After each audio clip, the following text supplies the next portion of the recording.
वर्ष 2025 क्या खुशियां आपके लिए लेकर आएगा और वर्ष 2025 में आपके साथ में क्या क्या घटनाएं घटित हो सकती हैं, इस बात की चर्चा करेंगे। आपका धन की स्थिति कैसी रहेगी, उसी के साथ ही साथ धन के साथ ही साथ आपका स्वास्थ्य कैसा रहेगा, स्वास्थ्य के साथ आपका व्यापार कैसा रहेगा, व्यापार के साथ आपका प्रेम संबंध कैसा रहेगा, आपका स्वास्थ्य, हर एक बात पर हम चर्चा करेंगे। अपने मेष राशि के जातकों के लिए वर्ष 2025 कैसा रहने वाला है, एक एक पॉइंट को बहुत ध्यान से आप समझिएगा और देखिएगा, क्योंकि जो हम आपको बताने जा रहे हैं, जब यही महीना जब 2025 का आए, अर्थात नवंबर के महीने में वीडियो हम ये शूट कर रहे हैं, और जब लॉर्ड स्वैप कर कर रख लेना, और जब नवंबर का एंड हो यानी नेक्स्ट ईयर अर्थात 2025 में, तो बताना शास्त्री जी आपने क्या क्या बताया है। तो हर एक बात पर हम विस्तार पूर्वक अच्छी तरीके से चर्चा यहाँ पर अपने मेष राशि के जातकों के लिए करने वाले हैं। वर्ष 2025 के लिए कैसा क्या रहेगा, चलिए प्रोग्राम को प्रारंभ करते हैं और समझने का प्रयास करते हैं। नमस्कार, मैं ज्योतिष आचार्य शिवराज शास्त्री आप लोगों का हार्दिक स्वागत कर रहा हूं। अगर आप अपने नेक्स्ट ईयर का राशिफल जानना चाहते हैं अपनी लगन पर और अपनी चंद्र राशि पर, तो अवश्य आप हमसे संपर्क करके अपनी कुंडली का विश्लेषण करवा सकते हैं और पर्सनली अपने लिए समझ सकते हैं कि वर्ष 2025 आपके लिए कैसा रहने वाला है। ये जनरल प्रोग्राम है, यानी कि सभी के लिए है। फिर भी यहाँ पर आप ऐसा नहीं कि ये जो हम बता रहे हैं इसका प्रभाव आप पर नहीं पड़े, आप पर अवश्य पड़ेगा। अगर आपकी मेष लगन है आपको बहुत सटीकता नजर आएगी। अगर आपकी राशि, आपकी चंद्र राशि अगर आपकी मेष है तो भी आपको बहुत ज़्यादा सटीकता देखने को मिलेगी।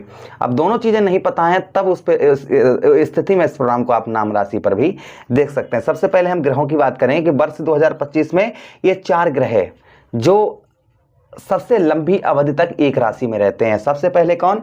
राहु महाराज 18 महीने एक राशि में गोचर करते हैं। केतु महाराज सेम समय पर एक ही समय पर राशि परिवर्तन करते हैं और सेम इनकी डिग्रियां रहती हैं।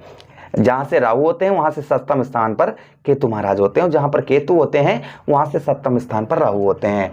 देवगुरु बृहस्पति आपके धन भाव से निकलकर आपके तृतीय भाव पर प्रवेश कर जाएंगे वर्ष 2025 में। कब? 14 मई 2025 के बाद में, 14 मई तक आपके यहीं पर रहेंगे। 14 मई के बाद ये देवगुरु बृहस्पति राशि परिवर्तन करेंगे, आपके तृतीय भाव पर गोचर करेंगे। अच्छा, उसी के साथ ही साथ में यहाँ पर आपके शनिदेव महाराज 29 मार्च 2025 को राशि परिवर्तन करेंगे, आपके ब्याह भाव पर आ जाएंगे, आपके 12वें भाव पर गोचर करेंगे। राहु महाराज का राशि परिवर्तन होगा 18 मई 2025 को, आपके ठीक ब्याह भाव अर्थात आपके 12वें भाव से निकलकर और आपके ठीक 11th हाउस, उल्टा चलते हैं ना, तो आपके ये 11वें भाव पर गोचर करेंगे। पंचम पर होंगे, आपके पंचम पर होंगे केतु महाराज। तो ये ग्रह इस स्थिति में यहाँ पर आपके गोचर करेंगे। तो क्या प्रभाव रहेगा हमारे मेष राशि के जातकों के लिए, इसी बात की हम विस्तार पूर्वक अच्छी तरीके से चर्चा करेंगे। अगर आप अपनी कुंडली पर परामर्श विश्लेषण विस्तार पूर्वक अच्छी तरीके से करवाना चाहते हैं तो हमारे दिए गए नंबर पर आप संपर्क करके अपनी कुंडली का विश्लेषण परामर्श विस्तार पूर्वक अच्छी तरीके से करवा सकते हैं। चलिए सबसे पहले हम बात करेंगे देवगुरु बृहस्पति की, कि देवगुरु बृहस्पति का प्रभाव कैसा रहेगा। तो देखिए आपके ठीक तृतीय भाव पर देवगुरु बृहस्पति मई के महीने के बाद आ जाएंगे। जब आपके तृतीय भाव पर देवगुरु बृहस्पति रहेंगे तो आपकी धर्मात्मा प्रवृत्ति यानी कि एक संत प्रवृत्ति आपकी बनाएंगे। एक जो आपका साहस है भाई, जिस भाव में देवगुरु बृहस्पति बैठते हैं उस भाव को गंगा मैया की जल की तरह पवित्र कर देते हैं। तो कहीं ना कहीं आपके साहस, भाई तीसरा भाव हमारा साहस का होता है, कॉम्पिटेंस लेवल का भाव होता है। तो हमारे साहस, जो आपका एक साहस है, वह साहस आपका बढ़ता हुआ नजर आएगा, आपके साहस में ये वृद्धि करेंगे। अच्छा, उसी के साथ ही साथ आगे हम बात करते हैं, यहाँ पर कुछ तीर्थ यात्राएं भी, कुछ यात्राएं आपकी 2025 में ज्यादा रहेंगी, यानी कि ट्रेवलिंग थोड़ी सी ज्यादा देखी जाएगी, घूमना फिरना आपको बहुत अच्छा लगेगा। अच्छा, उसी के साथ ही साथ आगे हम बात करते हैं तृतीय भाव पर देवगुरु बृहस्पति के रहने का प्रभाव। यहाँ पर कहीं ना कहीं ये भी देखा जाएगा कि आपको भाइयों का सपोर्ट अच्छा प्राप्त होगा, यानी कि भाइयों से हेल्प आपको उत्तम अच्छी प्राप्त होती हुई नजर आएगी। अच्छा, उसी के साथ ही साथ में कंठ स्वर वाणी, जैसे आप संगीतकार हैं, कथावाचक हैं, या फिर आप जो है संगीत गाने का या संगीत कलाकार हैं आप, तो बहुत अच्छा आपके लिए 2025 मई के महीने के बाद देखा जाएगा। अच्छा, उसी के साथ ही साथ अपनी वाणी से आप स्पीच देने का कार्य करते हैं, अपनी वाणी से 2025 में आप लोगों को लुभा पाएंगे, आपकी वाणी पर मधुरता देखी जाएगी 2025 में। अच्छा, उसी के साथ ही साथ बात करेंगे आगे हम राहु महाराज की, राहु का प्रभाव। अच्छा, देवगुरु बृहस्पति की दृष्टियां भी आपके सप्तम भाव पर पड़ेगी। तो देखिए 1 2 3 4 5, तो जिन लोगों का विवाह नहीं हो पा रहा था, विवाह में अड़चन आ रही थी, उन लोगों का विवाह उत्तम अच्छा देखा जाएगा। व्यवसाय में भी ग्रोथ अच्छा आपका रहेगा। उसी के साथ देवगुरु बृहस्पति की 1 2 3 4 5 6 7 अपने ही घर को अर्थात आपके भाग्य स्थान को देखेंगे तो भाग्य का साथ भी उत्तम बेहतर आपको 2025 में मई के महीने के बाद मिलेगा। अगली दृष्टि देवगुरु बृहस्पति की रहेगी आपके ठीक कहां पर 1 2 3 4 5 6 7 8 9 आपके लाभ स्थान अर्थात सफलता भाव को देवगुरु बृहस्पति यहां पर दृष्टि डालेंगे तो आपको सफलता भी अच्छी प्राप्त होगी, भाई बहनों से आपको सपोर्ट भी उत्तम अच्छा प्राप्त होगा और धन की जो पैसे की धन की बचत है आप अच्छी इन्वेस्ट अपनी जो है वर्ष 2025 में आप अच्छी अपनी इन्वेस्ट कर पाएंगे। तो ये देवगुरु बृहस्पति का प्रभाव रहेगा। अच्छा, उसी के साथ अब हम बात करते हैं राहु महाराज की।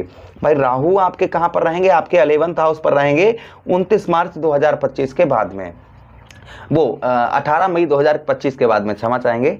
अच्छा, इनका राहु महाराज का आपका प्रभाव कहाँ पर? आपके ठीक 11th हाउस पर अर्थात आपके एकादश भाव पर। तो यहाँ पर राहु का जो प्रभाव देखा जाएगा, यहाँ कहते हैं कि राहु जो है सबसे उत्तम अच्छा फल कहाँ पर डालते हैं?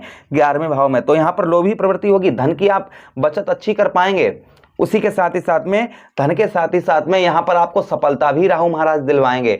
जो लोग इंटरनेट संचार माध्यम या फिल्मी दुनिया जगत से जुड़े हुए हैं उनको आध्यात्मिक लाभ यहाँ पर राहु आपको दिलवाएंगे। तो राहु आपके लिए अच्छे रहेंगे, किंतु क्या रहेगा? आप पर 7.5 प्रारंभ हो जाएगी वर्ष 2025 में, इसलिए रिस्क वाले कार्य आपको नहीं करने हैं। हेल्थ की बात करते हैं, मंगल जो है, मंगल देव आपके लग्नेश बलते हैं, 49 दिन में राशि परिवर्तन कर देते हैं। तो हेल्थ से खान पान पर 7.5 प्रारंभ होगी, तो अपने खान पान पर ध्यान थोड़ा सा आपको रखने की आवश्यकता रहेगी, ये चीज ध्यान रखिएगा। अच्छा, उसी के साथ ही साथ आगे हम बात करते हैं राहु की दृष्टियों की। तो देखिए राहु की दृष्टि जो होंगी ना, तो राहु की पहली दृष्टि आपके 1 2 3 4 5 आपके यहाँ पर गुरु की घर को, यहाँ पर जहाँ पर गुरु बैठे हुए हैं यहाँ पर राहु दृष्टि डालेंगे। तो एक चीज का ध्यान रखना है, ज्यादा ओवर कॉम्पिटेंस आपको नहीं करना है, यानी कि जो कॉम्पिटेंस है उसे सीमित रखिए। ओवर कॉम्पिटेंस करना आपके लिए ठीक नहीं रहेगा, ये चीज ध्यान रखिएगा। उसी के साथ ही साथ में आप अपनी वाणी से लोगों को लुभा पाएंगे, किंतु वाणी से संकट भी मोल आप ले सकते हैं, इसलिए वाणी पर नियंत्रण भी आपको सोच समझ कर ही करना होगा, इस चीज का ध्यान रखना होगा। अच्छा, उसी के साथ राहु की दृष्टि जो होगी आपके ठीक 5वें भाव पर भी पड़ेगी।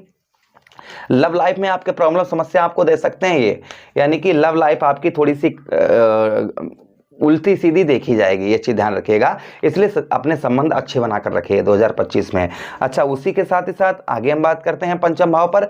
तो यहाँ पर बुद्धि जो है, यहाँ पर खासकर आप कोई भी फैसला लें या डिसीजन लें तो उच्च लोगों से, जो हितैषी आपके हैं या मित्रगण आपके हैं, तो उनसे आप जो है सलाह परामर्श लेकर ही कोई कार्य करें तो अच्छा रहेगा। संतान अगर कोई डिमांड आपकी करती है, कोई चीज मांग करती है, तो उसे सोच समझ कर ही आप दें वर्ष 2025 में, अच्छा रहेगा। फिर भी संतान का सुख आपको प्राप्त होगा, ऐसी कोई बात नहीं है यहाँ पर। अच्छा, उसी के साथ ही साथ आगे हम बात करते हैं राहु की दृष्टि 1 2 3 4 5 6 7 8 और 9 आपके 7वें भाव पर भी पड़ेगी। तो यहाँ पर दाम्पत्य वैवाहिक जीवन में आपके थोड़ा सा आलसपन देखा जाएगा। दाम्पत्य वैवाहिक जीवन आपको अपना सही बनाकर रखना है। दाम्पत्य वैवाहिक जीवन में किसी भी प्रकार की लड़ाई झगड़ा या छोटी छोटी बातों पर एकदम से चिड़चिड़ापन, बौखलाहटपन, ये चीजें आपको पत्नी से संबंध मधुर बनाकर रखने होंगे, या स्त्री है तो पति से आपको संबंध 2025 में मधुर बनाकर रखने होंगे। देखिए, हम अच्छा बुरा दोनों चीजें हमेशा ही बताने का प्रयास करते हैं। अच्छा, व्यवसाय में रिस्क वाला ज्यादा कार्य आपको वर्ष 2025 में नहीं करना है। अच्छा, अब हम बात करते हैं शनिदेव महाराज की। शनिदेव महाराज आपके ब्याह भाव पर होंगे, 12वें भाव पर होंगे, तो आपको पैरों में आपके कष्ट परेशानी थोड़ा बहुत दे सकते हैं। किंतु जो लोग विदेश में ज्वाइंटेड हैं या घर से बाहर रहकर कार्य करते हैं, उनके व्यवसाय, उनके हर चीज में तरक्की वर्ष 2025 में देखने को मिलेगी। वर्ष 2025 में आपको किसी से लड़ाई झगड़ा मोल नहीं लेना है, किसी से कहीं भी लड़ाई झगड़ा या कुछ भी ऐसा हो रहा है तो वहां पर नहीं जाना आपको है। अच्छा, उसी के साथ ही साथ में यहाँ पर आपके शनिदेव महाराज की आपके धन भाव पर दृष्टि पड़ेगी, तो परिवार में आपके ग्रह कलेश यानी कि लड़ाई झगड़े के संभावना बनेगी।